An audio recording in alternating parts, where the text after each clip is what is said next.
Hello viewers, నేను మీ Lakshmi. Welcome to lucky Godavari చెలు. ఎలా ఉన్నారండి? బాగున్నారా? ఈరోజు వీడియో వచ్చేసి మా గోదావరి సైడ్ బండి మీద దొరికే మిరపకాయ బజ్జీ అండి. చాలా బాగుంటాయి. మా అమ్మ వాళ్ళ ఇంటికి వెళ్ళామంటే తప్పకుండా ఇవి తినకుండా అయితే రామండి, అంత బాగుంటాయి. తప్పకుండా ట్రై చేయండి, మీకు నచ్చుతుంది. మరి ఎలా తయారు చేయాలో చూద్దాం రండి. ముందుగా గిన్నె పెట్టుకుని ఒక గ్లాస్ బఠానీ వేసుకోవాలండి. వేసుకొని ఒక 5-6 గంటలు నానబెట్టుకోవాలండి.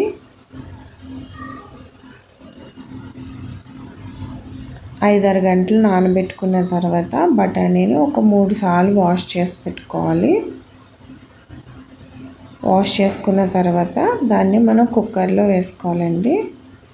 కుక్కర్లో వేసుకొని ఒక గ్లాస్ వాటర్, అలాగే రుచికి సరిపడినంత సాల్ట్ వేసుకొని మనం 5 విజిల్స్ వచ్చేదాకా ఉడికించుకోవాలి. 5 విజిల్స్ వచ్చిన తర్వాత చెక్ చేసుకోండి, అలా మెత్తగా ఉడికిపోవాలి. ఇప్పుడు ఒక ప్యాన్ పెట్టుకొని ఒక 2 టేబుల్ స్పూన్ దాకా ఆయిల్ వేసుకొని కొద్దిగా ఆనియన్ ముక్కలు ఫ్రై అయిన తర్వాత ఒక 2 టమాటా ముక్కలు కూడా వేసుకొని బాగా ఫ్రై చేసుకోవాలి. ఫ్రై అయిన తర్వాత మనం అందులో బఠానీ, ఉడికించుకున్న బఠానీ, అలాగే 1 స్పూన్ కారం, 1/2 స్పూన్ ధనియా పౌడర్, 1/2 స్పూన్ జీరా పౌడర్, 1/2 స్పూన్ గరం మసాలా కూడా వేసుకొని బాగా కలుపుకోవాలి. ఈ వీడియో మిస్ అయ్యింది, సారీ అండి. బాగా కలుపుకున్న తర్వాత మనం ఇప్పుడు ఇందులో టీ గ్లాస్ అంతా వాటర్ వేసుకొని కుక్ చేసుకోవాలండి. ఇక్కడే సాల్ట్ చూసుకోవాలి, సరిపోకపోతే సాల్ట్ వేసుకోండి. అలాగే ఒక 1/2 టేబుల్ స్పూన్ చాట్ మసాలా కూడా వేసుకొని బాగా కలుపుకోవాలి. కన్సిస్టెన్సీ అయితే ఇలా ఉండాలండి, బాగా గట్టిగా ఉండకూడదు. ఇప్పుడు మనం పిండి కలుపుకోవాలండి. ఒక బౌల్ తీసుకొని దాంట్లో శనగపిండి వేసుకోవాలి.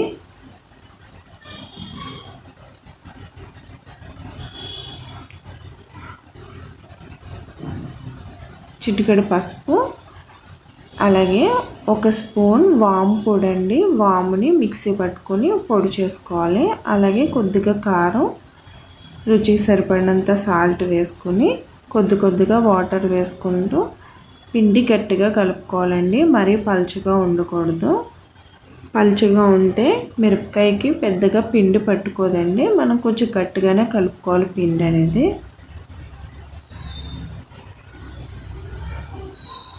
పిండి అలా ఉండాలండి, వీడియోలో చూపించిన విధంగా ఉండాలి పిండి. పిండి కలుపుకున్న తర్వాత ఒక 15 మినిట్స్ పక్కన పెట్టుకోవాలండి.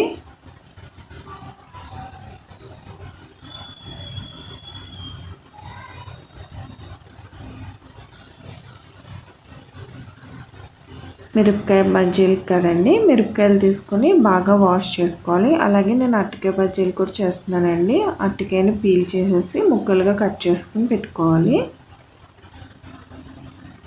ఇప్పుడు చూడండి, మిరపకాయని మనం ముంచితే పిండి అలా పట్టుకోవాలి. చూడండి, అంత అలా ఉండాలండి కన్సిస్టెన్సీ అనేది పిండి.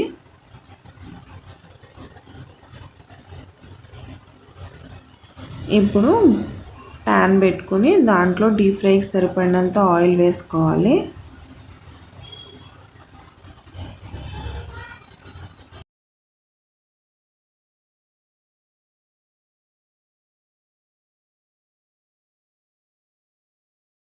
ఇప్పుడు మనకి ఆయిల్ హీట్ అయిన తర్వాత మనం బజ్జీలు వేసేసుకోవాలండి. మిరపకాయలని పిండిలో ముంచి వేసుకోవాలి.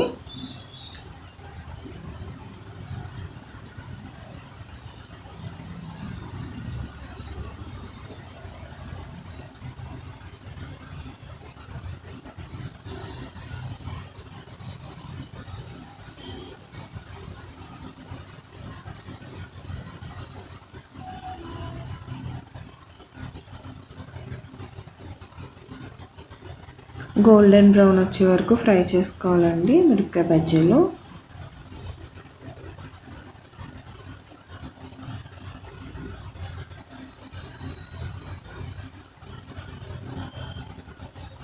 ఫ్రై అయిన తర్వాత పక్కకు తీసేసుకోవాలి.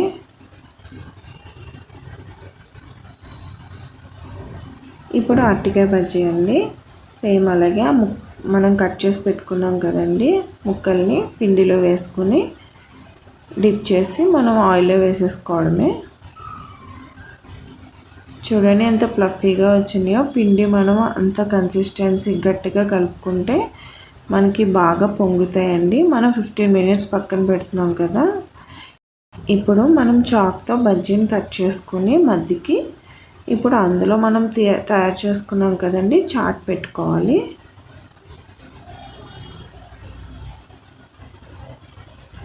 అలా బజ్జీలన్నిటిని కట్ చేసుకొని మనం చాట్ అనేది పెట్టుకోవాలండి మధ్యలో.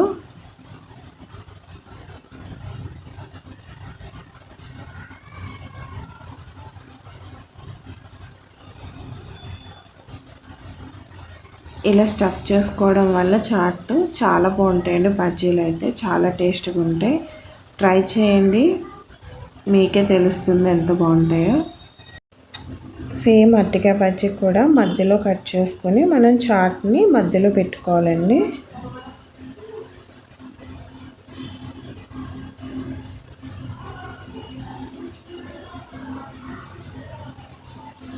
అలా బజ్జీలన్నిటికి చాట్ స్టఫ్ చేసుకున్న తర్వాత సన్నగా తరుక్కున్న ఉల్లిపాయ ముక్కల్ని వేసుకోవాలండి పైన.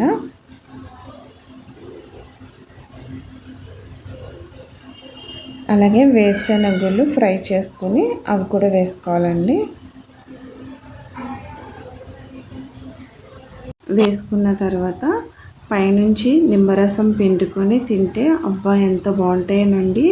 తప్పకుండా ట్రై చేయండి, మీకే తెలుస్తుంది ఎంత బాగుంటాయో. చేసే ప్రాసెస్ కూడా చాలా ఈజీ అండి. వీడియో కనుక నచ్చినట్లయితే లైక్ చేయండి, షేర్ చేయండి, సబ్స్క్రైబ్ చేసుకోండి. Bye viewers.